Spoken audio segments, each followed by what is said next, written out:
Très bien les amis, bon retour parmi nous, j'espère que tout le monde se porte bien.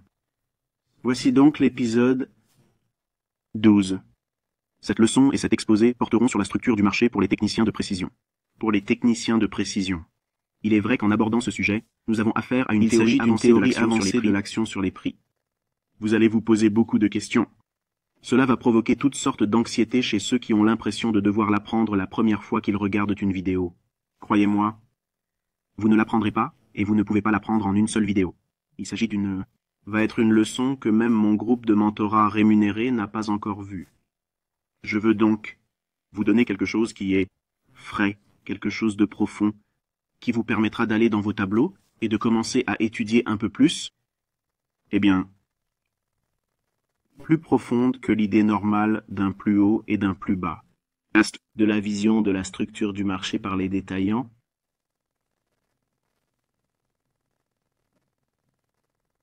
Très bien, voici le contrat de mars du Nasdaq pour l'année prochaine. J'entends déjà certains d'entre vous siffler et gémir.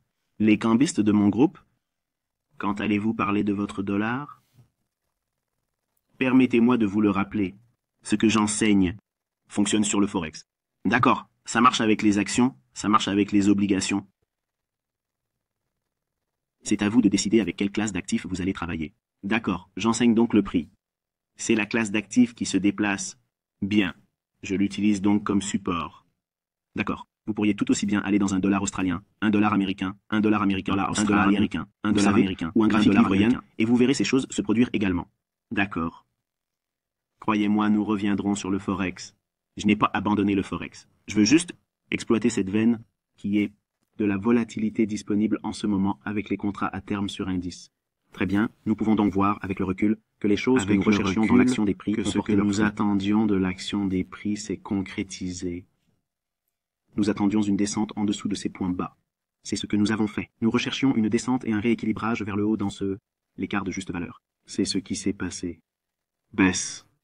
Du jour au lendemain. Avec tous les de guerres qui se déroulent dans le monde. Et vous savez à quoi je fais allusion. Cela a provoqué un peu d'excitation à la baisse. Et puis, nous sommes revenus au-dessus de ce creux à court terme. Je ne suis pas convaincu à ce stade que nous avons atteint un point bas. Nous pouvons donc mettre cela de côté, dès maintenant. Je n'ai pas pour mission d'identifier les sommets et les creux. Donc, si vous avez l'impression que vous allez atteindre un sommet ou un creux, sachez que j'enseigne à mon groupe rémunéré de ne pas le faire. À ne pas faire ça. Et je n'essaie pas non plus de le faire activement. Mais nous allons nous plonger de la structure du marché à l'intérieur de cette zone. Avant de commencer, je veux que vous compreniez cette partie. C'est la partie qui semble ennuyeuse. C'est la partie qui reçoit le plus de plaintes de la part des personnes qui ne réussiront jamais dans ce domaine. Parce qu'ils veulent des formateurs de 5 minutes pour quelque chose d'extrêmement technique, et on ne peut pas le réduire à des idées très simples. D'accord, il va donc falloir un peu d'études, de réflexion et de travail à domicile, de réflexion et de travail à la maison, en parcourant les données des anciens prix, et vous commencerez à voir ces choses. Je vous promets que cette vidéo va vous éclairer et que vous allez commencer à voir les choses. Et vous commencerez à voir des choses qui sont dans les graphiques tout le temps, mais vous n'en êtes pas conscient. Et elle vous permettra également de revenir sur d'anciens mouvements et de voir que c'est en fait très vrai. Et vous pouvez l'utiliser pour confirmer ou infirmer un mouvement de prix. Je reçois beaucoup de questions par l'intermédiaire de TradingView, des gens qui postent « Hey, vous savez, pouvez-vous répondre à ça pour moi ? Pouvez-vous répondre à cela pour moi ? Je n'en fais pas mon métier car je n'ai pas beaucoup de temps à y consacrer, mais j'utilise ces questions dans les points de discussion de mes conférences. Pas seulement dans ce mentorat, mais aussi dans mon groupe privé. Ainsi, les questions que l'on me pose souvent sont les suivantes. La question que l'on me pose souvent est de savoir comment je sais si je vais vendre au-dessus de l'ancien sommet. Comment puis-je savoir que le cours ne va pas continuer à monter? Eh bien, c'est la structure sous-jacente du marché et la confiance dans les facteurs que je vais en quelque sorte vous enseigner ce soir. Je ne vais pas transposer ma confiance qui doit être développée dans votre courbe d'apprentissage. Courbe d'apprentissage. Cela va prendre du temps. Combien de temps cela va-t-il prendre? Je n'en sais rien. Vous allez tous le faire différemment. Mais vous arriverez à l'heure. C'est à ce moment précis que vous obtiendrez tout. D'accord, et c'est une question de temps et d'effort que vous consacrez à l'étudier. Parce que ces chandeliers, vous pouvez leur faire dire tout ce que vous voulez, vous pouvez les frapper et ils se soumettront à n'importe quoi. Mais vous voulez savoir ce qu'ils sont susceptibles de faire allusion, et je vais vous donner ces indices ce soir, mais ici, nous allons nous plonger dans l'action des prix.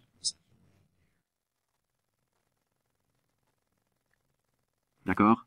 Nous nous trouvons donc à l'intérieur de cet écart de juste valeur sur le graphique journalier. Voici l'extrémité supérieure de cet écart de juste valeur, et voici l'extrémité inférieure de cet écart de juste valeur. Le cadre temporel de ce graphique, comme vous pouvez le voir ici, est une heure, et j'ai décrit la structure du marché en l'idée de haut à long terme, bas à long terme, sommet à court terme, creux à court terme, et entre ces deux points d'oscillation, il y a un haut à moyen terme et un bas à court terme, et entre ces deux points, il y a un haut à moyen terme et un bas à court terme. Le prix est bas à long terme. Lorsque nous regardons les prix, il ne s'agit pas d'un simple plus haut et d'un plus bas, donc d'un marché haussier ou d'une tendance à la hausse. Ce n'est pas ce que je cherche. Je cherche à savoir si le marché a une raison de monter pour la liquidité du côté de l'achat ou l'arrêt de l'achat, ou est-il susceptible de monter pour rééquilibrer et déséquilibrer ce qui est comme un écart de juste valeur? Ou bien est-il susceptible de baisser pour balayer les creux à court terme, pour obtenir des liquidités du côté de la vente ou pour vendre des stops? Ou bien est-il susceptible de baisser pour le rééquilibrage et l'ancien déséquilibre, ou un écart de juste valeur en dessous du prix du marché? C'est la première question que je me pose avant de m'asseoir devant mes graphiques. C'est ce que je recherche. Quelle est la valeur marché du marché? Qu'est-ce qu'il est susceptible de faire en ce moment? Je ne m'intéresse pas au schéma d'action des prix. Je ne m'intéresse à rien d'harmonique. Je ne cherche pas de vague d'Elliott. Je ne cherche pas d'idée de ratio. Je ne cherche pas rien que vous pouvez attribuer à un état d'esprit de vente au détail. Rien. À l'exception de ces deux questions. Est-il probable que les prix montent pour les arrêts, ou baissent pour les arrêts, ou va-t-il monter pour se rééquilibrer, ou descendre pour se rééquilibrer? Maintenant, comment j'arrive à cette idée? Va-t-il monter ou descendre? Parce que cela s'appuie en quelque sorte sur la question que je vous ai posée à plusieurs reprises. S'il y a une question que l'on me pose le plus souvent, c'est celle de savoir quel est le biais. En d'autres termes, vous voulez savoir quelle sera la prochaine étape du marché. Et c'est une bonne chose. C'est la prochaine étape de la liquidité. Mais la fourchette journalière ne se soumettra pas toujours à cette haussier ou baissier du l'ouverture à la hausse ou à droite de l'ouverture à la baisse. Il arrive que l'on assiste à une consolidation intrajournalière, et vous avez peut-être essayé de prendre une position sur la base d'une idée qui vous est venue qui serait haussière. Et peut-être que cela vous a donné l'occasion d'être dans un trade qui a été profitable pendant un certain temps, mais vous vous y êtes accroché en pensant que la fourchette journalière allait continuer à monter. Et il s'est retourné contre vous. Ces idées que je vais vous enseigner dans cette vous aideront à identifier la probabilité que votre idée s'est probablement avérée, inexacte, mais vous devez être réceptif aux indices que le prix vous a donnés. C'est la première raison pour laquelle j'ai abandonné les indicateurs. Et si vous avez quoi que ce soit sur les graphiques qui couvrent les bougies, ou attirent votre attention sur quelque chose que vous mettez sur le graphique, et j'appelle cela rouge à lèvres facétieux. C'est ce que ce graphique montre ici, c'est ce rouge à lèvres. C'est moi communiquant comment je suis en l'internalisation de cette structure de prix, cette fractale de prix. Je la regarde avec cette idée. Maintenant, je l'examine en quelques secondes. J'arrive à cette conclusion. Je regarde les sommets et je regarde les relations entre chaque sommet et chaque creux, et j'arrive à une conclusion. J'étudie un mouvement à la fois, et je vais arriver à l'idée qu'il est probable que le cours descende parce que ce graphique journalier, je l'ai appelé devant vous tous, je l'ai décrit, je vous ai dit où il allait aller. C'est ainsi que nous nous comprenons. J'enseigne quelque chose que j'ai déjà prouvé avant le fait. Ce n'est pas comme si je revenais sur ce sujet parce que si vous n'avez pas regardé les vidéos précédentes, disons que vous venez de trouver cette chaîne YouTube et que vous regardez celle-ci, ça ressemble au gars typique qui vient sur YouTube et dit voici quelque chose qui s'est passé, vous savez, et je peux m'asseoir et avoir l'air et paraître intelligent parce que c'est déjà arrivé et je n'ai aucun risque d'avoir tort. Je vous avais dit que le cours allait baisser à partir d'ici, et c'est ce qui s'est passé. Maintenant, je vais vous emmener à l'intérieur de cette action de prix et de décrire ce que je recherche, ce que je cherchais à l'époque et comment je me sentais confiant que ça allait baisser. D'accord? Tout de suite, nous savons que le prix est négocié à l'extrémité supérieure de l'écart de juste valeur. Encore une fois, ce niveau est celui du graphique journalier. Permettez-moi de remonter d'un graphique. C'est ce niveau, d'accord? C'est sur cette bougie, ce plus bas, et le plus bas de l'écart de juste valeur est le haut de cette bougie. Si l'on descend dans le graphique horaire, c'est l'extrémité supérieure de l'écart de juste valeur. Voici l'extrémité inférieure de l'écart de juste valeur. Encore une fois, sur un graphique horaire. De cette façon, quand le marché s'est négocié à la hausse et juste au-dessus de ce sommet de l'écart de juste valeur, ce niveau rouge ici, une fois qu'il a commencé à s'effondrer et à baisser, il s'est retourné vers le bas jusqu'à le haut de ce chandelier.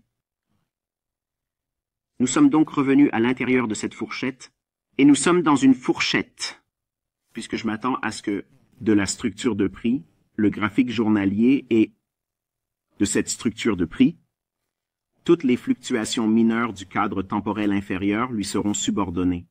Subordonnées. Qu'est-ce que cela signifie? Il s'agit maintenant d'un sommet à long terme. Je ne m'attends pas à ce qu'il soit franchi à la hausse.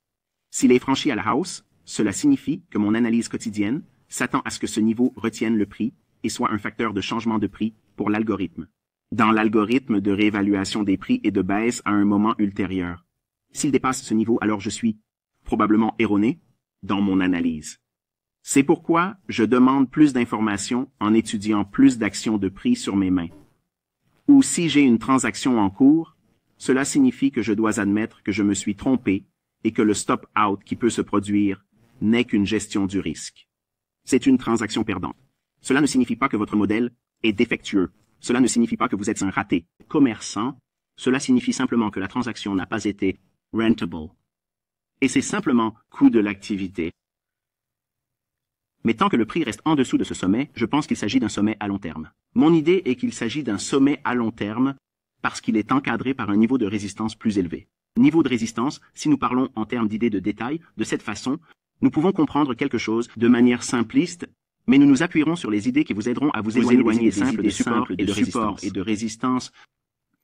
Ce sommet à long terme doit rester intact. En d'autres termes, le prix ne doit pas dépasser ce niveau. Nous négocions jusqu'à la décote, niveau d'escompte de l'extrémité inférieure de l'écart de juste valeur, et il commence à trouver un soutien, et il remonte. Il s'approche du sommet, mais ne le dépasse pas, ce qui est très important. Une fois qu'il commence à s'effondrer et à se consolider, ici, idée de vente au détail, on verra beaucoup de confiance dans l'idée qui est potentiellement une drapeau de taureau. J'aime voir ces modèles parce que j'aime les estomper. Il s'agit donc d'un faux drapeau haussier.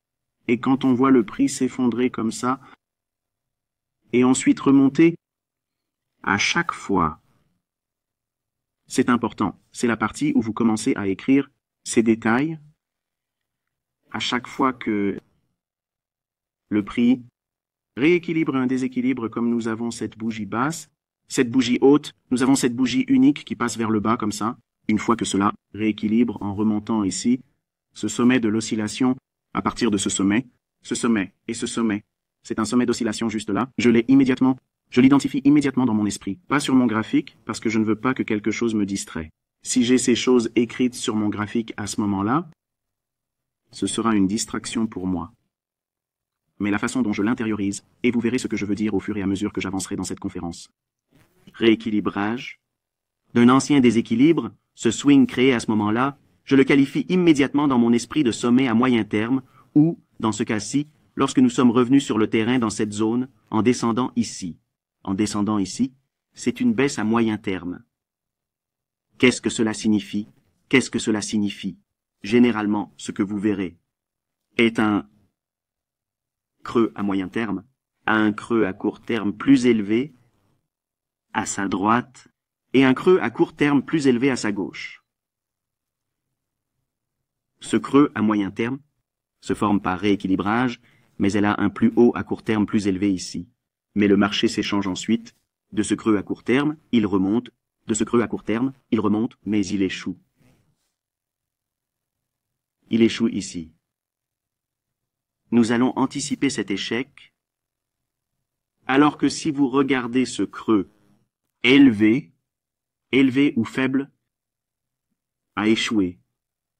Élevé ou haut ou bas. Qu'est-ce qui se forme ici? Un fanion. Ou un triangle, c'est ça? Comment savoir quel côté va se détacher? C'est l'une des questions que je me posais constamment lorsque j'étais étudiant en développement dans les années 90.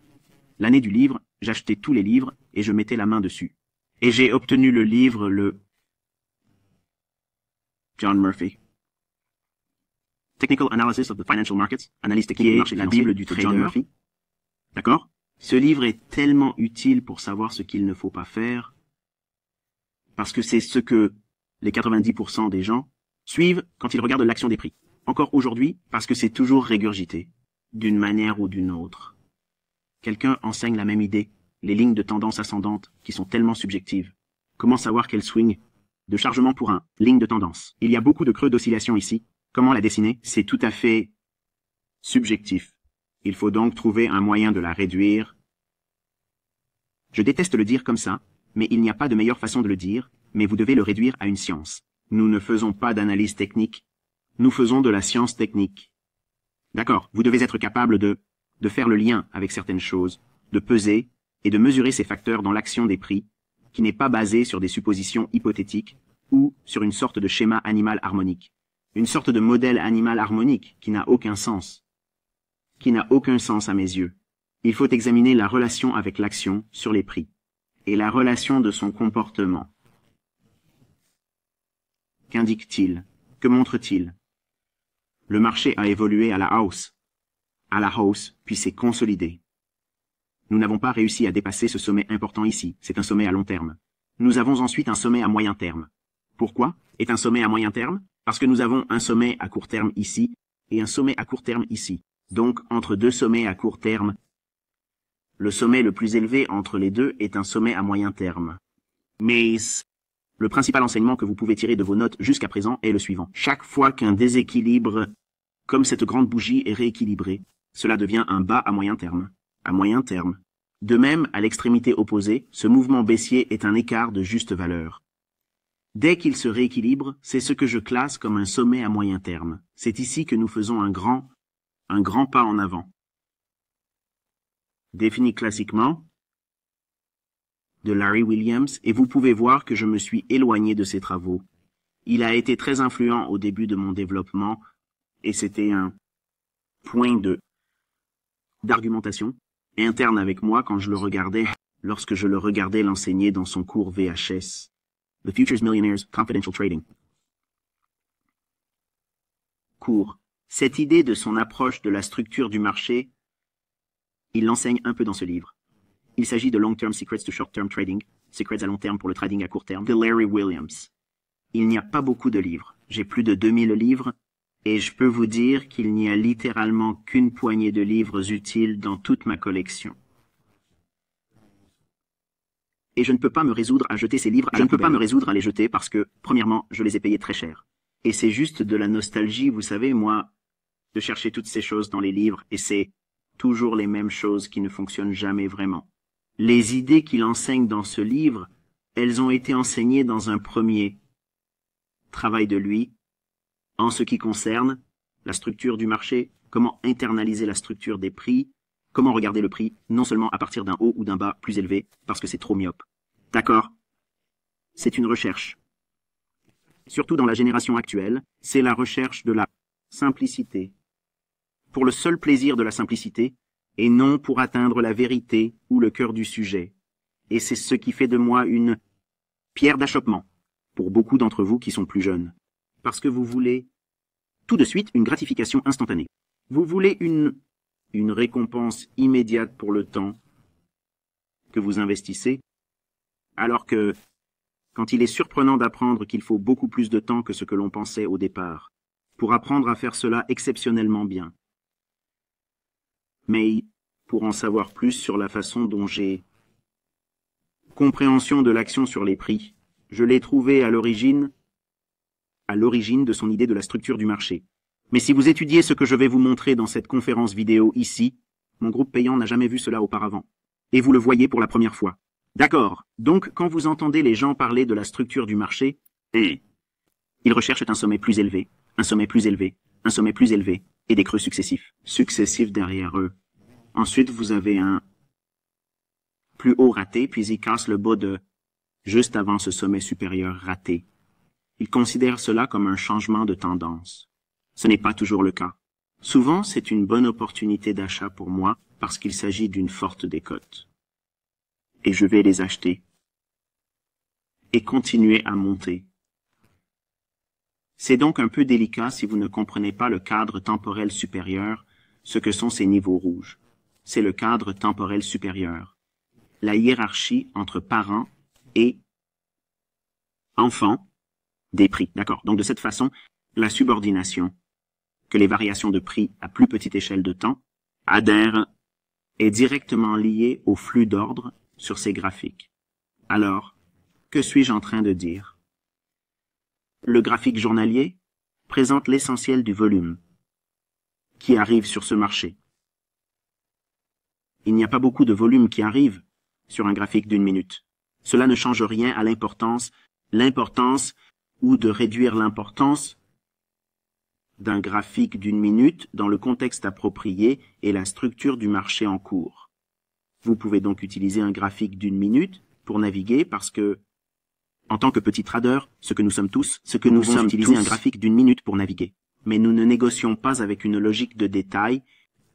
Il y a une séparation de ce que nous essayons de faire en termes de prix par rapport à le collectif qui apprend à partir de livres et de choses de ce genre.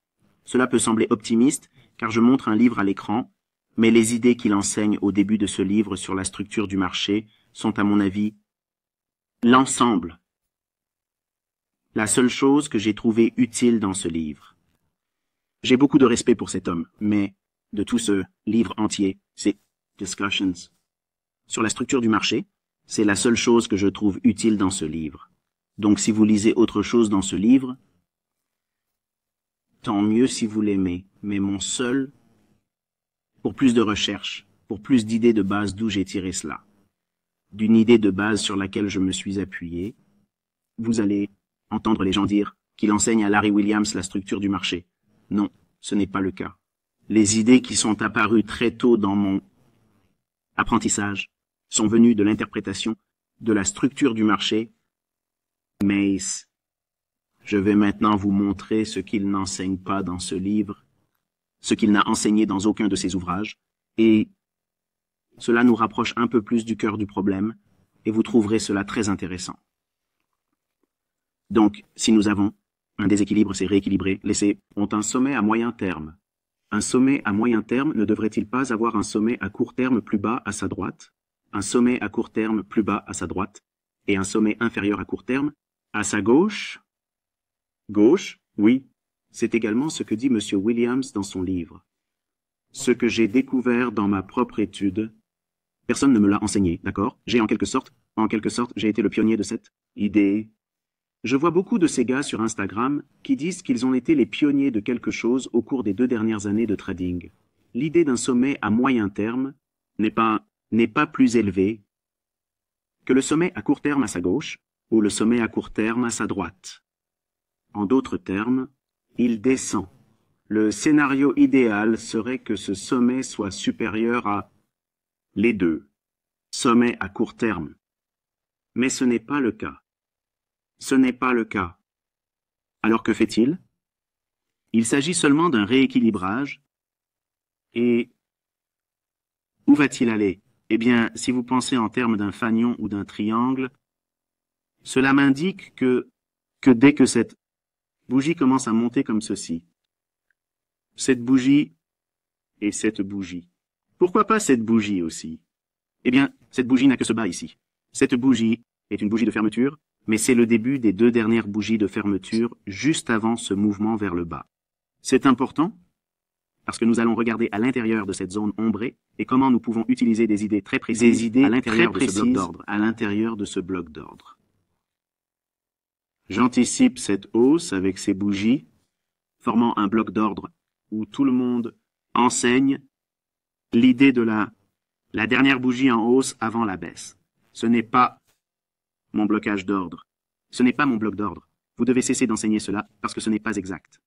Appelez-le autrement, mais ne l'appelez pas bloc de commande. Ce mouvement ici, c'est deux bougies vertes qui montent, je les observe pendant qu'elles forment une ligne. Avec l'espoir que, parce que ce déséquilibre a été rééquilibré ici, que ce sommet soit un sommet à moyen terme. Je ne m'y attends pas. Je ne m'attends pas à ce que ce sommet soit atteint. Je prévois donc déjà et j'anticipe l'échec d'un mouvement de prix ici. Chaque fois que ces bougies vertes se forment, je considère cela comme un bloc d'ordre baissier. Donc, depuis le début au plus bas de cette bougie, je regarde dans le temps sur des graphiques de temps inférieurs. Plus bas que quoi? Il s'agit d'un graphique d'une heure. Quel est donc le cadre temporel inférieur? Je passe à un graphique de 15 minutes. Avant d'aller plus loin, sachez que la fourchette entre ce sommet à long terme et ce creux à long terme, cette gamme sera utilisée à des fins de ciblage et j'y reviendrai dans un instant. Mais ces bougies de près, d'un point de vue horaire, c'est la fourchette de mon bloc d'ordres horaires. Bloc d'ordres horaires. À l'intérieur de cette fourchette, je peux chasser des écarts de juste valeur. Une ampoule. Je n'ai pas besoin de voir le marché se négocier à la baisse, en dessous de la dernière bougie de clôture la plus haute. Je n'ai pas besoin de cela, parce que je comprends ce que je cherche à l'intérieur de la structure du marché. Structure de marché, structure réelle du marché. Il ne s'agit pas seulement d'un haut plus élevé, d'un bas plus élevé. Je regarde les fondements du marché et j'examine ce qu'il fait de haut en haut, de bas en bas, dans un cadre temporel plus élevé. Rappelez-vous que l'hypothèse était que nous allions aller jusqu'à ce niveau supérieur ici, rééquilibrer et ensuite, éventuellement, se négocier à la baisse en dessous de la liquidité du côté des vendeurs. Dans cette fractale, j'utilise celle-ci pour illustrer l'idée. En d'autres termes, ici, ça va faire un modèle de vente à découvert, quelque chose de baissier pour être à découvert, puis travailler pour descendre jusqu'à ce niveau bas. Maintenant, vous pouvez clairement voir ici, le faites si bien, mais je veux vous emmener dans cette action de prix ici. Avant de zoomer, regardez bien, que voyez-vous? Mettez la vidéo en pause. Je ne mets pas la vidéo ICT en pause et vous ne pouvez pas m'y obliger. D'accord. Juste ici, vous pouvez voir un petit déséquilibre, cette seule bougie comme ça, juste là. C'est la même chose qui s'est produite dans ce mouvement ici sur le graphique horaire qui est rééquilibré ici. Ici, nous avons une version plus petite. Il s'agit d'une fractale. Il s'agit d'un phénomène qui se répète sur une période plus ou moins longue, qui est similaire dans sa formation. Ce n'est pas identique, mais c'est étroitement lié à l'idée générale. S'il se négocie à nouveau au plus haut de cette bougie, ne vous inquiétez pas, je vais zoomer dans un moment. C'est votre entrée, juste là. C'est agressif. Et je n'ai pas de problème à être agressif si je sais ce que je cherche. Mais il y a aussi un déséquilibre ici, et ça rééquilibre ça juste là. Vous voyez? Maintenant, une fois que nous avons établi la structure du marché sur ce graphique horaire, je ne vais pas descendre dans les cadres temporels inférieurs et marquer tous les hauts et les bas de l'oscillation non plus. C'est exagéré. J'ai juste besoin de savoir ce que je recherche sur le cadre temporel sur lequel je négocie. La logique est basée sur le graphique journalier, qui indique que le cours monte dans ce déséquilibre pour redescendre.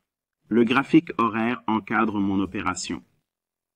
Il me donne ce que je cherche pour commencer à rechercher des techniques d'entrée. Le cadre temporel de 15 minutes, c'est l'indicateur. C'est là qu'il va me permettre d'entrer et de sortir, mais je n'aime peut-être pas les paramètres de risque requis pour cet horizon temporel. Je peux donc descendre dans les cadres temporels inférieurs. Si le prix descend, et se briser plus bas. Je regarde le plus bas à court terme ici, et ce creux à moyen terme ici.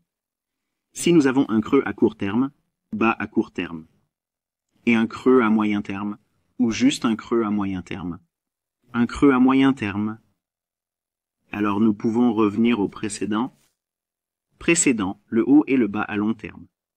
Le haut et le bas à long terme sont généralement liés à un graphique journalier à plus grande échelle de temps. Il peut s'agir et fourchette de prix. Il peut s'agir d'un sommet et d'un creux à court terme. Dans ce cas, j'articule l'idée et la logique autour de cet écart de juste valeur, que j'ai exposé devant vous tous, disant qu'il est probable qu'il monte, qu'il se rééquilibre, puis qu'il redescende, et sortir de l'ancien creux quotidien. Il y a beaucoup de façons d'encadrer votre transaction, mais vous devez avoir quelque chose directement lié à ce graphique journalier, parce que le graphique journalier, c'est exactement ce sur quoi les institutions travaillent. C'est exactement ce sur quoi les banques travaillent. C'est là que se trouve l'argent. C'est là que votre parti pris va être déterminé. C'est ce qui fait ou défait la poursuite de la tendance, ce graphique quotidien. La majorité de votre temps d'étude doit être consacré à déterminer l'orientation de ce graphique quotidien pour le jour, les 2 jours ou la semaine à venir. Mais vous essayez de ne pas faire de prévision à plus d'une semaine. Ce n'est pas que vous ne puissiez pas le faire. Je ne dis pas que personne ne peut le faire. Je dis simplement qu'en tant qu'étudiant en formation, vous devez limiter votre perspective à un horizon de 5 jours. Et ne soyez pas contrarié si vous n'avez pas toute la fourchette hebdomadaire a été correctement prévue. Ce n'est pas important pour l'instant. Vous êtes en pleine croissance. Vous essayez d'apprendre à faire cela. Et c'est très technique. Personne n'y arrive du jour au lendemain. Il m'a fallu 6 ans. C'est pourquoi, mais c'est payant si vous persévérez. Donc, si nous avons une cassure en dessous d'un bas de retour intermédiaire, alors nous avons quoi? Une rupture significative dans la structure du marché. C'est quelque chose de plus significatif que simplement que d'examiner un graphique en se disant que le cours a atteint un creux à court terme. C'est là. Voyez comme c'est plus détaillé. Ce que cela me dit, c'est que je peux commencer à utiliser cette gamme haute et basse et commencer à obtenir des projections vers le bas. Je peux obtenir une mesure de ce haut à ce bas et commencer à reproduire cela vers le bas. Et cela me donnera des objectifs de prix. Il s'agit d'objectifs de prix génériques. Si c'est le cas, vous ne voulez pas utiliser cette méthode de ciblage, ce bas à long terme, pour atteindre un haut à long terme. Si le prix se casse en dessous d'ici, comme c'est le cas ici, vous pouvez simplement prendre votre Fibonacci, ancrer le plus haut jusqu'au plus bas, et c'est ce que vous obtiendrez ici. Pourquoi est-ce que j'utilise cela? Pourquoi ne l'utilisais-je pas d'ici à ici? Parce qu'il s'agit d'un retour vers le haut. C'est là que tout le mouvement commence. Ce n'est que le début du cadre. C'est là que le mouvement commence sur le déclin. Vous suivez ce que je dis, je le répète. Ce haut et ce bas, c'est votre cadre. Le retracement qui échoue, qui commence le déclin, commence ici, au sommet de l'ennemi. Donc, si vous ancrez votre fibre au sommet de l'ennemi jusqu'à ce bas, qui est un bas à long terme, la projection est négative d'un écart type et demi, et voilà votre creux. Jusqu'où peut-il descendre? C'est une façon de le déterminer. Je sais maintenant ce que vous voulez savoir. Quels sont vos paramètres ICT? Voilà mes paramètres. Je ne bascule pas tout parce que je n'ai pas besoin de toutes les lignes. Mais je cherche des mesures comme celle-ci, avec une logique derrière. Ce n'est pas seulement moi qui entre là-dedans au hasard, parce que je reçois beaucoup de questions. Quand j'étais sur Baby Pips, je recevais beaucoup d'emails tout le temps, et les gens postaient dans le forum. Pourquoi ancrez-vous votre fibre à ce sommet de l'échiquier, et à ce sommet de l'échiquier, et non à ce sommet de l'échiquier? C'est ce que je n'ai jamais enseigné. C'est ce que je vous montre aujourd'hui. Il s'agit d'une structure de marché avancée. Ce n'est pas quelque chose que vous trouverez dans les livres. Monsieur Williams, j'en suis sûr, ne le sait même pas comme ça. Il est plutôt simpliste dans sa façon de faire les choses. C'est la seule chose que j'ai pu glaner de lui. C'est une légende. Ne vous méprenez pas, mais il fait les choses de manière assez simpliste. Mais, parce que ma formation est la programmation informatique, et l'informatique, et j'ai des troubles obsessionnels compulsifs. J'ai besoin de savoir pourquoi les choses font ce qu'elles font. Et j'ai besoin de tout savoir. Tout. Maintenant, je ne sais pas tout. Mais ma quête de tout savoir m'a conduit à regarder des marchés comme celui-ci et à intérioriser comment, ce que font les algorithmes, parce qu'il doit y avoir une rime et une raison, n'est-ce pas? Par exemple, pour suggérer l'idée que ces marchés fonctionnent selon un algorithme et qu'ils montent et descendent en fonction d'une IA, l'intelligence artificielle contrôle tout. Ce n'est pas votre pression d'achat et de vente. Je l'ai déjà dit à maintes reprises, mais c'est vrai.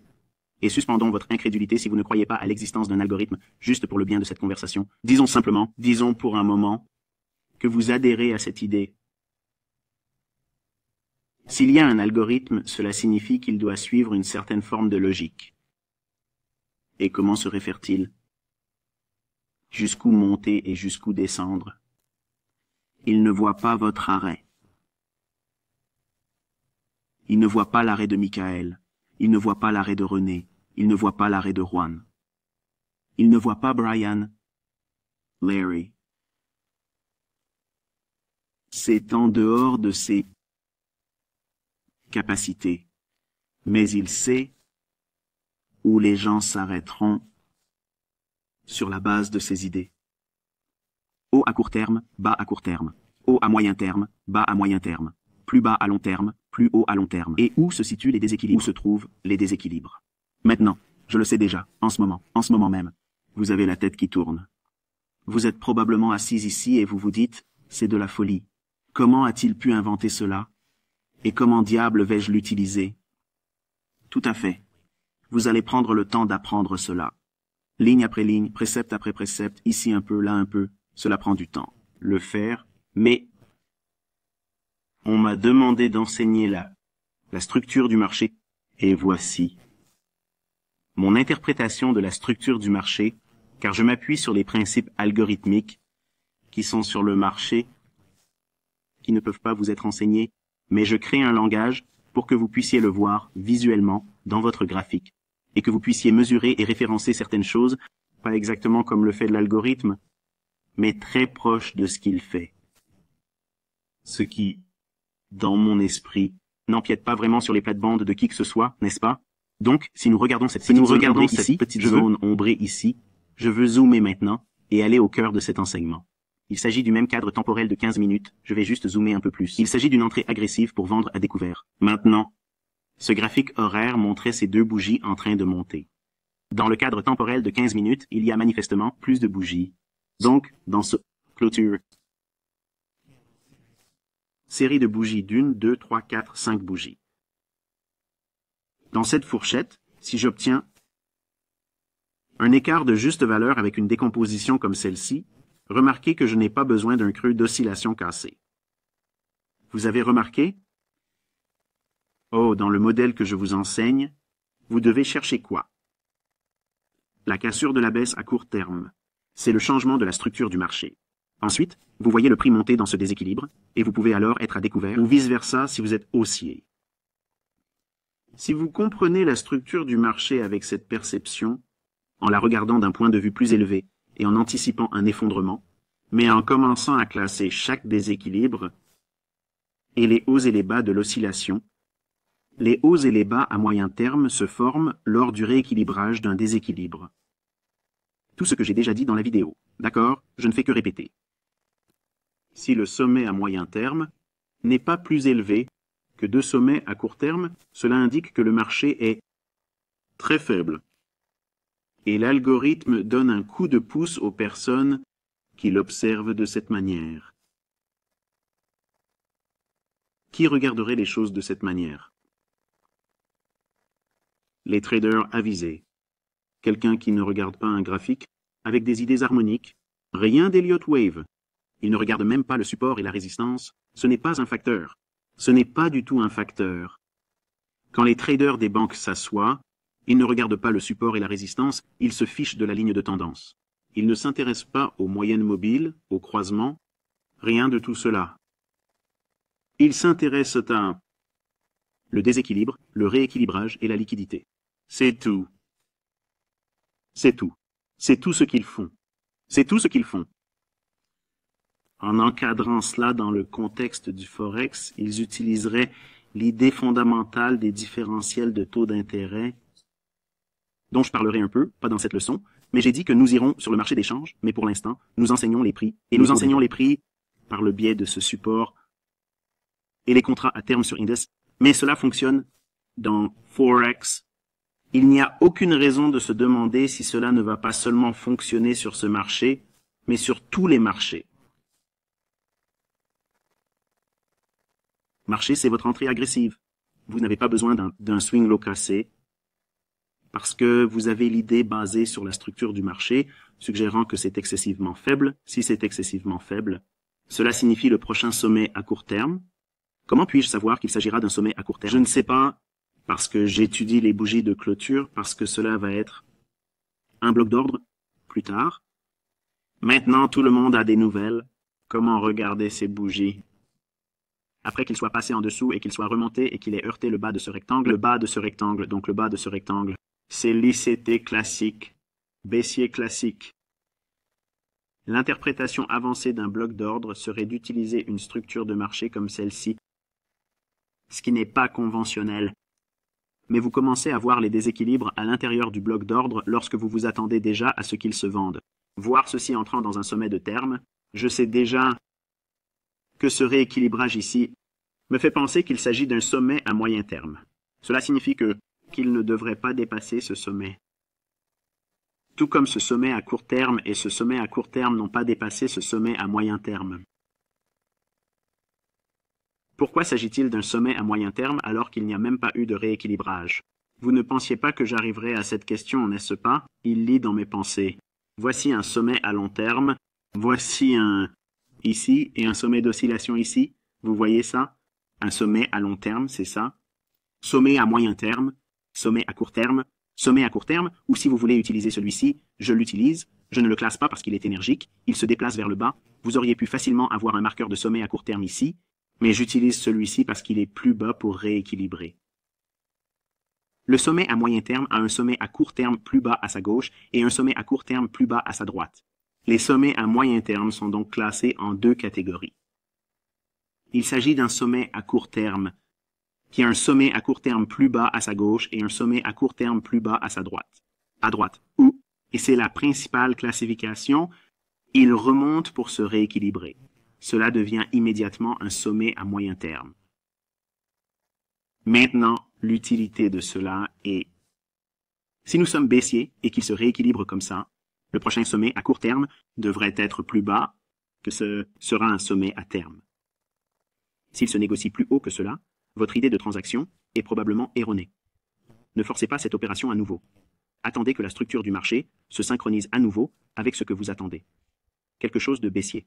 C'est ainsi que vous éviterez d'exploser votre compte ou de forcer votre volonté sur le marché. Revenons maintenant au bloc d'ordre. À l'intérieur de ces bougies, au fur et à mesure qu'elles montent, je regarde des graphiques à plus petite échelle, et celui-ci est à une échelle de 15 minutes. Nous voyons qu'il y a une cassure. Il n'y a pas de bas à court terme, mais il se trouve à l'intérieur de ces bougies rapprochées, ce qui est un bloc d'ordre horaire de 2 bougies chacune. Le déséquilibre se négocie à l'intérieur. C'est votre vente agressive. Votre action pourrait se trouver juste au-dessus de ce sommet. Classiquement, le risque est faible. L'entrée à découvert classique à faible risque et à confirmation élevée et le retour classique à un bloc d'ordre après une transaction en dessous de celui-ci. Voici votre petit écart. Ici. Négociez avec lui. Voilà votre position courte. Où est votre stop? Au-dessus du sommet de cette bougie. Et voilà. Maintenant, vous pouvez descendre dans les graphiques plus profondément avec vos 5, 4, 3, 2 et 1.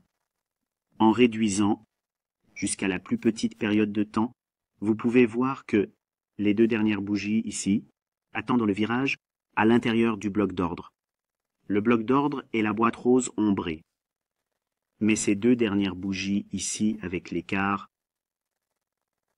ce bas est exactement au quart du point que le sommet de cette bougie ici. Ne me croyez pas sur parole, allez dans vos graphiques, et vous verrez que c'est exactement le parfait livraison au creux de cette bougie. Qu'est-ce que c'est? Pourquoi je pointe cette bougie? Parce que le bloc d'ordre est une série consécutive de bougies fermées. Ce n'est pas la dernière bougie avant la baisse. Vous pouvez dire où ces gens ont appris les leçons que j'ai enseignées et celles qu'ils ont répétées. Mais théorie des blocs d'ordre est bien plus qu'un simple la dernière bougie de clôture à la hausse avant un mouvement à la baisse ou la dernière bougie de clôture à la baisse avant un mouvement à la hausse. Ce n'est pas tout. Voici ce qu'il faut faire. Vous avez ici les bougies de fermeture à la hausse ensemble, avec le déséquilibre à l'intérieur d'un bloc d'ordre plus important, dans une structure de marché baissière, parce que nous avons ici un sommet intermédiaire, alors cette hausse va échouer à revenir au-dessus de ce sommet. Je sais que certains d'entre vous se disent que c'est trop. Comment vais-je pouvoir entrer dans le graphique et faire cela?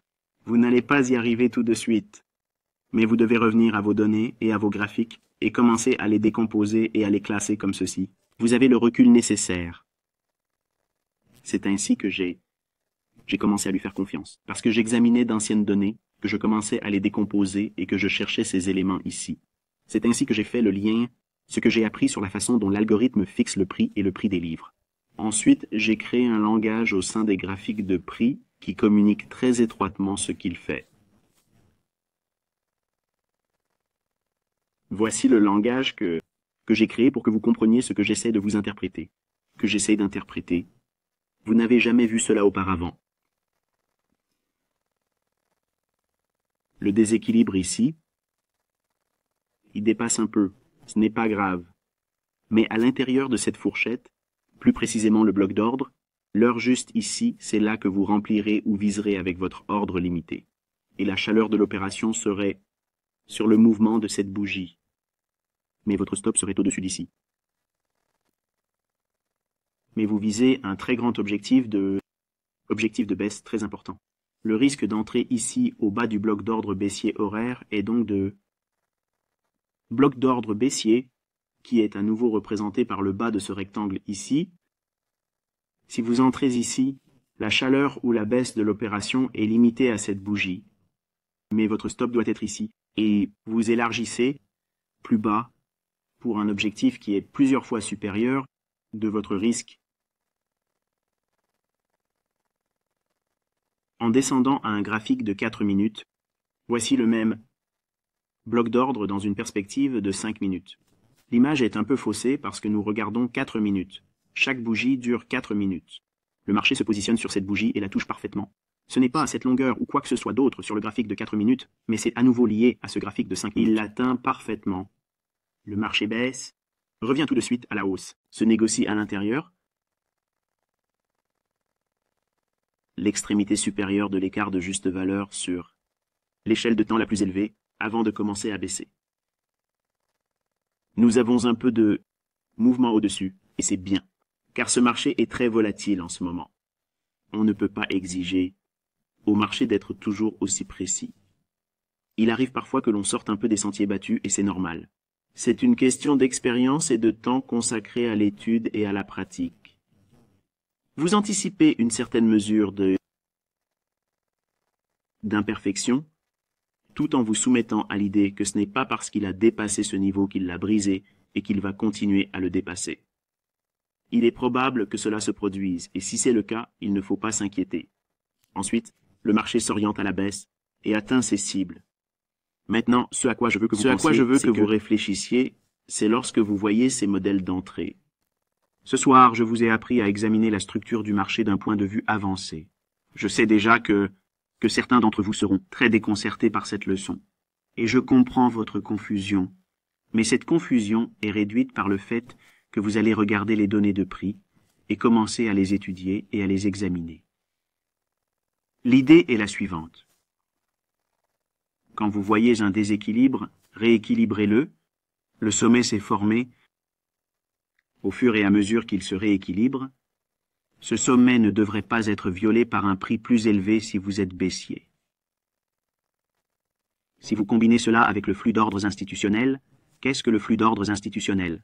Lorsque vous êtes baissier, toutes vos bougies de clôture devraient empêcher le prix d'aller plus haut qu'elle. Qu'est-ce que cela signifie?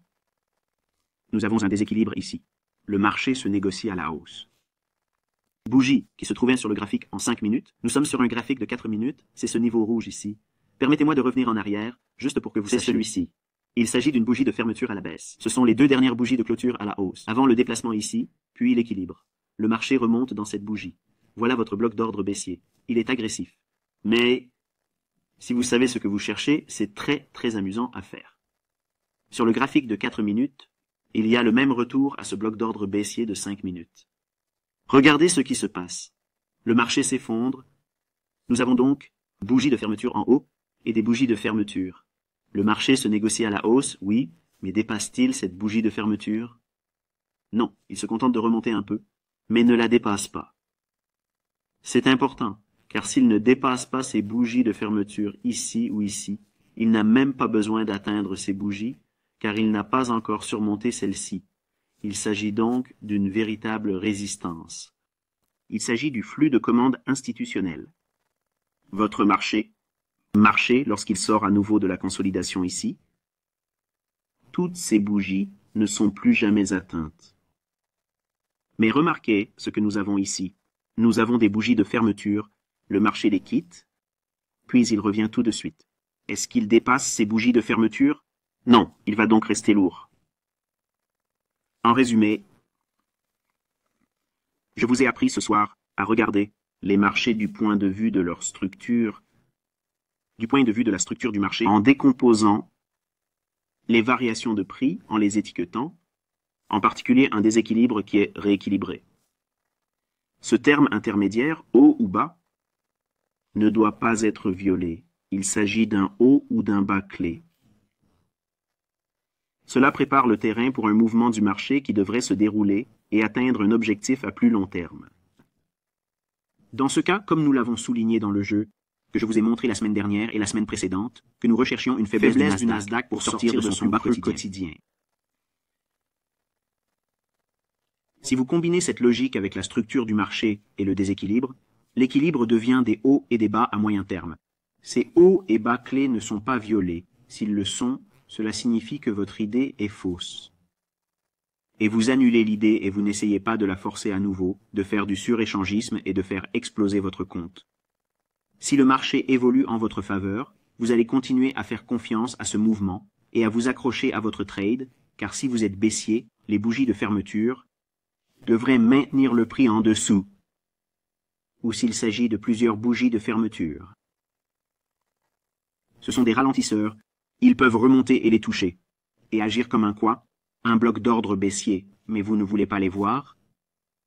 Négociation, ci-dessus si vous êtes baissier, et vice-versa si vous êtes haussier lorsque le prix est en hausse. Généralement, les bougies seront principalement vertes dans mon cas parce que je regarde des bougies vertes lorsque le prix augmente, quelle que soit la couleur de la bougie sur votre plateforme. Il y aura généralement plus de bougies fermées à la hausse lorsque le prix est haussier, mais les bougies fermées à la baisse devraient soutenir le prix. S'il redescend vers elles, elles serviront de structure de soutien pour un bloc d'ordre. Ainsi, les bougies fermées à la hausse sont plus nombreuses lorsque le marché principaux composants de la structure du marché et du flux d'ordre institutionnel. Comment savoir quand le mouvement est encore bon et ne pas avoir peur, et comment savoir quand le mouvement est susceptible d'être dynamique. Et comment savoir si l'idée est probablement erronée et si votre interprétation ou votre analyse est fausse. Si le plus haut ou le plus bas à moyen terme est cassé, après que votre idée de transaction soit devenue possible, si ce sommet intermédiaire est cassé et que vous êtes baissier, vous devez alors vous mettre à l'écart et ne pas revenir sur le marché, mais attendre d'autres opportunités à l'avenir.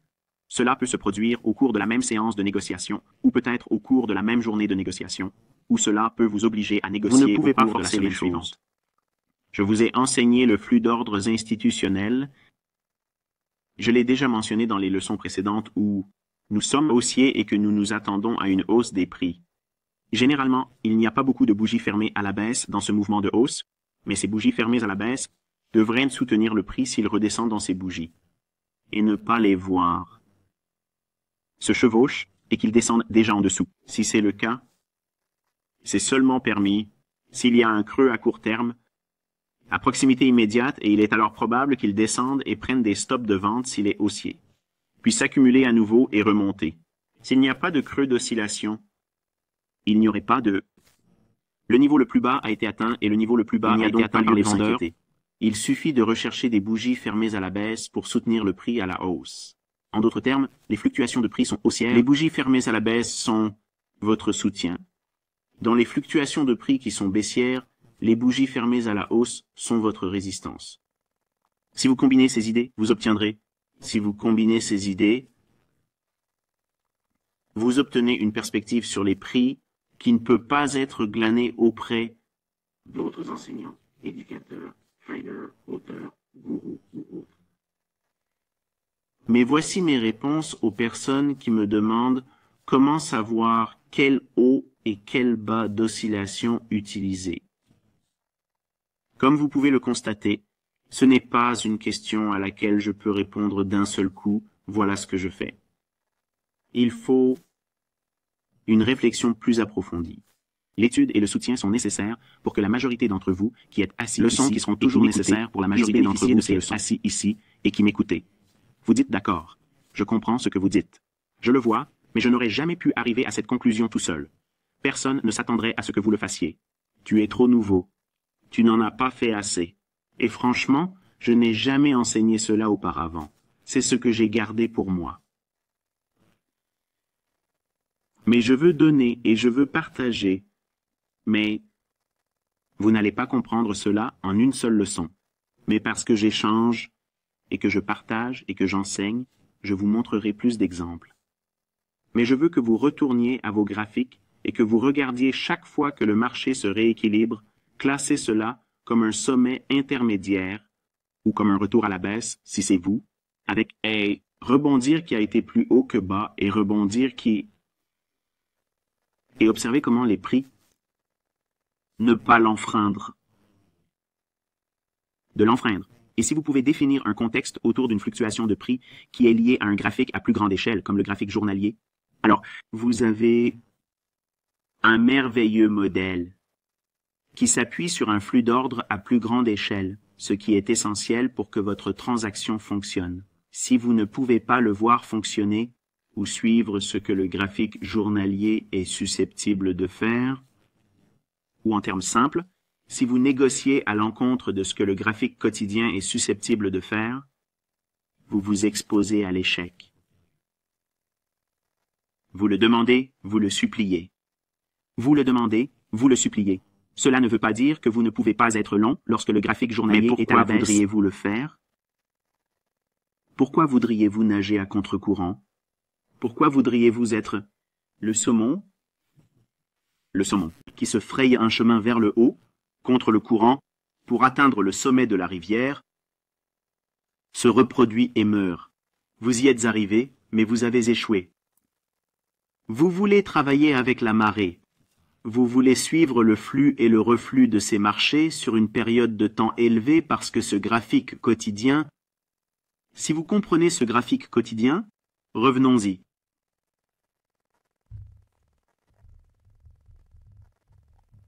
Si vous faites toutes vos analyses et vos idées de trading sur la base de la logique de ce cadre temporel, vous allez éviter beaucoup de trades perdants. Maintenant, vous allez perdre et vous allez avoir des trades perdants, j'ai des trades perdants, mais vous allez éviter les erreurs stupides que la majorité des traders font. Vous n'allez pas voir pourquoi nous voulons un cadre minuscule ou un graphique en 5 minutes, pourquoi il ne se retourne pas et ne s'inverse pas en intraday alors qu'il semblerait qu'il pourrait le faire.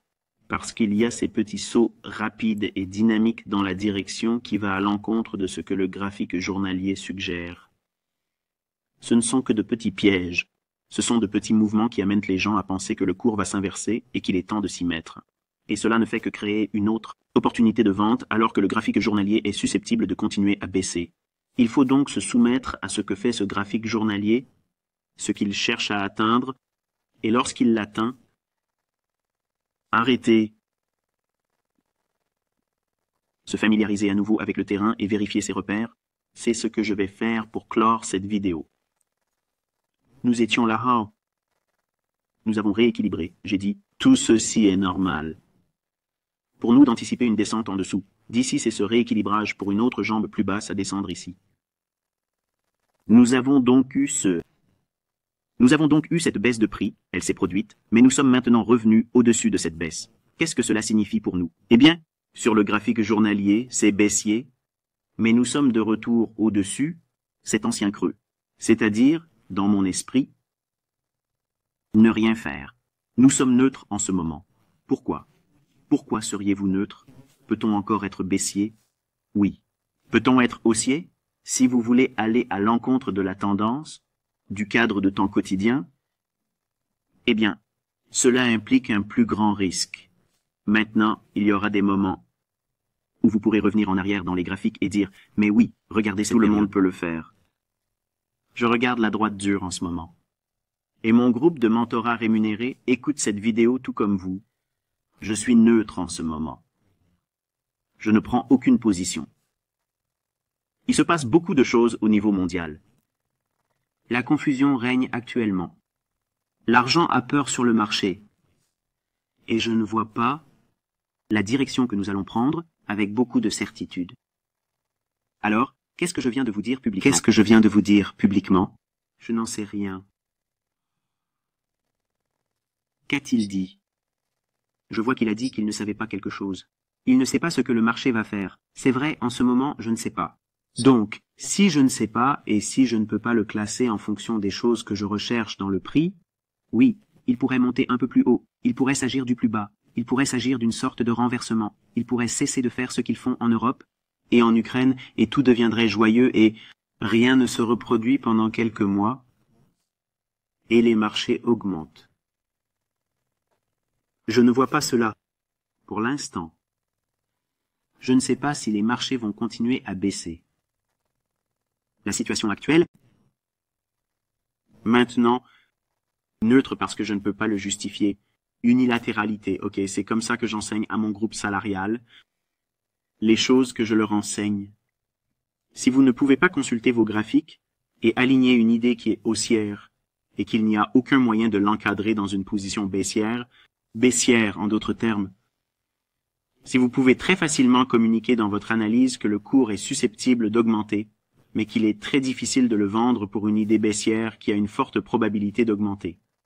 Baissière, c'est une forte probabilité si vous pouvez l'encadrer de façon baissière, mais que vous avez du mal à le définir dans une perspective haussière, c'est une forte probabilité. Combien d'opérations avez-vous effectuées dans votre carrière de trader lorsque... Cela pouvait aller dans un sens ou dans l'autre. Mais bon sang, j'ai le temps, je suis devant les graphiques. Laissez-moi juste prendre Aaron, voir ce qui se passe, et vous entrez dans un marché, puis vous perdez. Que se passe-t-il ensuite? Vous avez beaucoup de regrets, et vous savez ce que vous pensez. Je ne sais même pas pourquoi j'ai fait ça. J'ai été stupide. Pourquoi me suis-je lancé sur le marché? Tout le monde a fait ça. Tout le monde l'a fait. Et j'ai fait exploser des comptes en faisant cela. Dans les années 90, j'étais insouciant. Je faisais ce que je voulais, et rien de tout cela n'était vraiment logique. C'était moi qui découvrais le risque, parce que je ne l'avais pas respecté au début. Mais j'ai découvert à mes dépens que ça fait mal et qu'il ne faut pas en passer par là. C'est ainsi que cette leçon s'achève ce soir. Ceci conclut la leçon de ce soir, et je suis absolument certain que vous avez de questions, d'inquiétudes et de confusion. Toutes ces choses trouveront une réponse au fil du temps. Passez du temps avec moi à regarder des exemples et vous le verrez au fil du temps. Cela ne peut pas être compris en une seule leçon. Cela ne peut absolument pas se produire et je sais que certains d'entre vous, les jeunes, vont vouloir poster dans la section des commentaires. Je comprends exactement ce que vous avez dit. J'ai vu cela 15 fois auparavant. Je comprends exactement ce que vous avez dit. J'ai vu cela 15 fois auparavant. Je ne me dis pas waouh. Et je ne vais pas laisser ce message être publié dans la section des commentaires de la vidéo. Je ne cherche pas. Vous savez, des messages qui me gonflent. Je cherche juste ceux qui me plaisent, ok, et si je pense que c'est quelque chose de bénéfique pour la communauté, je l'utiliserai. Mais s'il s'agit d'un message que j'ai trouvé drôle ou utile, c'est la seule chose à faire. Amusant ou utile, c'est celui que j'ai aimé parmi tous les commentaires. Cela ne signifie pas que tous les commentaires qui n'ont pas été sélectionnés étaient inutiles ou moins importants, parce que certains d'entre eux sont des questions. J'utilise vos questions dans ma façon d'enseigner. De cette façon, je couvre une grande partie des bases que vous dites. Je ne sais pas si vous avez besoin d'aide pour comprendre. Mais sachez qu'un grand nombre des questions que vous posez trouveront une réponse au cours de la progression normale des leçons que j'ai planifiées pour vous. Il se peut que vous n'en ayez pas l'impression. Vous pouvez avoir l'impression qu'on vous ignore, que votre question ne m'intéresse pas, ou que je l'évite parce que je n'ai pas de réponse. J'ai des réponses. D'accord, j'ai des réponses aux questions qui n'ont pas encore été soulevées dans tes pensées. Mais vous devez vous détendre et suivre la progression naturelle. C'est très technique, les amis. Très très technique. Vous n'avez pas besoin d'être aussi technique. Mais on m'a demandé d'enseigner la structure du marché. Et il y a beaucoup de gens, surtout sur YouTube, qui prétendent connaître la structure du marché, mais qui n'ont aucune idée de ce qu'ils font. La seule chose qu'ils expliquent est ce qui s'est déjà produit dans les graphiques de prix. Je vous montre plus en détail ce que j'ai expliqué à chacun d'entre vous sur cette chaîne YouTube. Tout le monde dans cette chaîne YouTube m'a regardé décrire ce marché juste ici, et il a bougé. 15 cents. points. Sur la base de cette logique, c'est beaucoup. C'est un mouvement de prix très important. Et il s'est comporté exactement comme je vous l'enseigne. Cela devrait être rassurant tout d'abord, mais aussi intriguant. Parce que si je peux m'asseoir avec vous et qu'il ne s'agit pas d'une œuvre de charité, combien de fois ai-je fait des suggestions, soit dans la section des commentaires, de mon onglet communauté, ou dans une vidéo, combien de fois ai-je dit quelque chose, et que cela ne s'est pas concrétisé? Il ne s'agit pas d'une sélection. Je vous montre des choses qui sont basées sur la logique que je vous enseigne. Ok, donc ça enlève la nécessité d'une foi aveugle. D'accord, ne me croyez pas parce que je suis ICT. Croyez ce que je vous enseigne et ce que vous voyez vous-même dans les graphiques lorsque vous faites des backtests et que vous regardez en direct. C'est là que l'on découvre la preuve. Parce que je peux faire ça tous les jours et il y aura toujours des gens qui douteront. Et ceux qui sont déjà convaincus n'ont pas besoin de plus d'assurance. Ils veulent juste apprendre. Et c'est ce que je fais. Je vous enseigne. Je vous enseigne exactement ce qui se passe sur le bord droit de ce graphique. Et en ce moment même, je vous enseigne une plus grande leçon quand ne pas faire quelque chose. Vous avez peut-être un compte ouvert. Vous avez peut-être le temps d'être devant vos graphiques. Vous avez peut-être une idée, une sorte de pressentiment. Vous pensez que le marché va faire ceci ou cela. Je vous le dis personnellement, je n'y touche pas. Du tout. Je ne fais pas de trading sur le Forex. Je ne négocie pas de contrat à terme. Je ne fais pas de transactions sur les crypto-monnaies. Je n'ai jamais négocié de crypto-monnaies. Et je ne touche pas aux actions. Je ne touche pas aux obligations. Je ne négocie rien en ce moment. Je vais laisser le reste du mois de février se déroule sans que je m'en mêle. Vous avez fait exactement ce que j'avais prévu pour vous tous. C'était un beau mouvement de prix. C'était logique. C'était précis. Il s'est déroulé exactement comme je l'avais prévu. Avant. Et ce soir, je vous ai enseigné les rouages de ce système de manière très structurée et détaillée. Votre enfance en tant qu'étudiant sous ma direction va vous empêcher de tout comprendre. Et même mon groupe de mentorat rémunérés sont probablement en train de se gratter la tête ce soir, parce qu'il y a des lacunes dans leur compréhension, parce que je viens juste de littéralement présenter cela pour la première fois. Ils n'en ont pas entendu parler dans les leçons qu'ils ont eues. Aucun d'entre eux. Personne ne m'a vu enseigner cela. C'est la première fois que je dévoile ce que c'est quand je regarde la structure du marché. Qu'est-ce que je fais? Comment est-ce que j'encadre les choses? J'utilise un robinet. De l'approche à la baisse, du journalier, jusqu'aux échelles de temps inférieures. Mais l'échelle de temps sur laquelle je prépare la mise en place, qui était le graphique horaire, en utilisant la logique de l'échelle de temps supérieure, et le flux d'ordre, en d'autres termes, je suis baissier parce que ce graphique journalier suggère qu'il va descendre en dessous d'ici. Ici alors qu'il était en hausse ici. La baisse a été trop rapide. Et pourquoi le marché crée-t-il un écart de juste valeur? Pourquoi le marché monte-t-il ici? Parce que ce marché a chuté de manière unilatérale ici. Il a simplement baissé. Il n'y a pas eu beaucoup d'échanges. C'est une seule bougie qui a baissé comme ça. Parce que c'est une bougie. C'est un jour, un intervalle.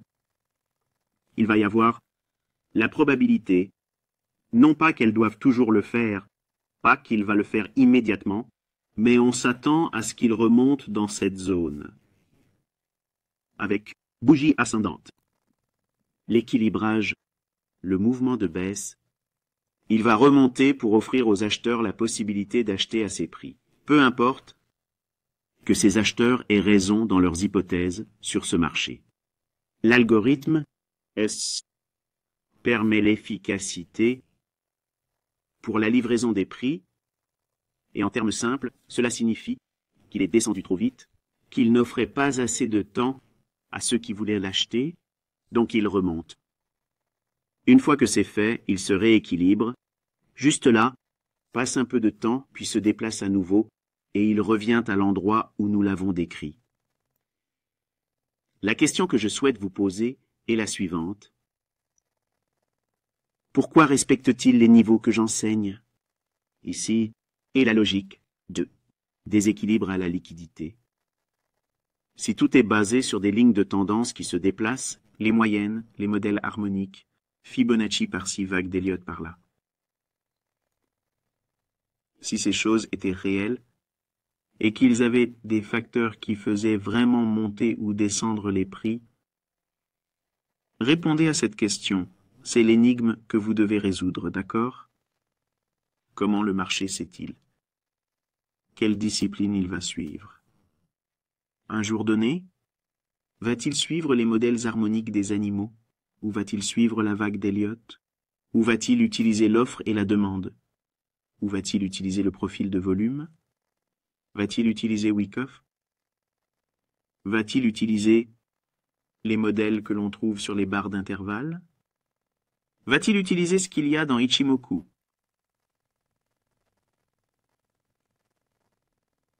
Vous comprenez ce que je veux dire? Toutes ces disciplines ne sont pas d'accord. Tous. Ils sont en désaccord les unes avec les autres. Une discipline va dire « attendez ceci ». Une autre discipline va dire « attendez ceci, attendez cela ». Comment se fait-il que le marché détermine quelle discipline il va utiliser pour cette période donnée ou ce jour-là? C'est absurde. C'est de la religion. Ceux d'entre vous qui adhèrent à ces idées, et c'est mon cas, vous êtes convaincus que ce que vous apprenez devrait fonctionner alors que ce n'est pas le cas. Les marchés ne font que comptabiliser et impriment ces bougies sur la base de deux principes. La liquidité, le dépassement des anciens sommets. Pour les arrêts d'achat, en passant en dessous de tous les points bas pour les arrêts de vente, rééquilibrer ou créer un déséquilibre. C'est donc déséquilibre, rééquilibrage, recherche de liquidité. C'est tout. Il ne fait rien d'autre. L'algorithme n'examine pas les modèles harmoniques. Il ne se dit pas, vous savez, je n'ai pas utilisé le motif de la chauve-souris depuis un moment, alors rendons-les fous. Il ne se dit pas, je veux leur faire peur et créer un motif de requin. C'est stupide. C'est idiot, et je sais que certains d'entre vous échangent comme ça, d'accord. Et je n'essaie pas de me moquer de vous. Je vous demande juste d'être très critique sur la perception de ce que nous faisons en tant que traders et à quel point c'est une erreur.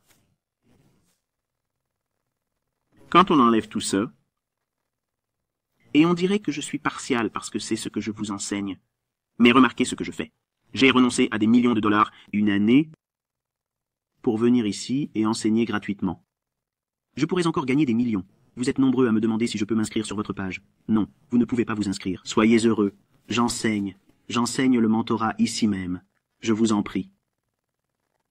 Qu'est-ce que j'y gagne? Je suis déjà riche. Je sais déjà comment faire du commerce. Beaucoup de gens aiment ce que je fais. Je n'ai pas besoin de faire ça. J'aime ça, c'est tout. Mais pourquoi le marché fait-il ce que j'enseigne? Si précisément, avec autant de constance?